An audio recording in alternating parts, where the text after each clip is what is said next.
好，我係馬中寶，歡迎收睇呢一集與馬同伴賽後重點分享。本集內容純屬個人觀點及分享，並不構成任何建議。喜歡我頻道嘅朋友，記得訂閱、點讚同埋分享。2026年1月25號星期日，沙田草地 A+3 跑道場地掛牌為好地，場次376開始。場地掛牌改為好字快地，想分享下。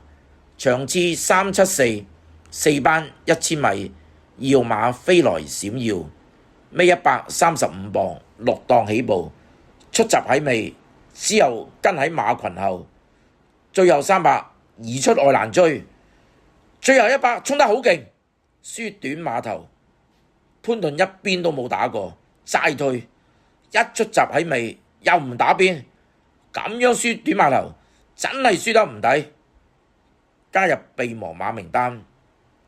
場次375 4班1200米，4號馬創寶區，尾127磅，5檔起步，出閘唔快，最後300一度受困，望空後最後200嗌到嗱搏命邊騎，輸短馬頭，快過標準時間。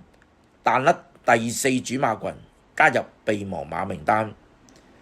場次378 4班1400米，14號馬海船幸運，尾118磅，8檔起步，最後300至到85未能望空，最後100有勢，跑第4，輸個半馬位，加入備忘馬名單。同場另一隻6號馬生彩，尾126磅，12檔起步，出閘早段喺馬群之後切入，最後300仲輸一條街，最後100有勢，輸1又4運3馬位，加入備忘馬名單。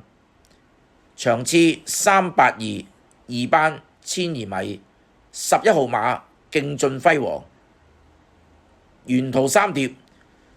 直路越衝越勁，輸短馬頭，加入備忘馬名單。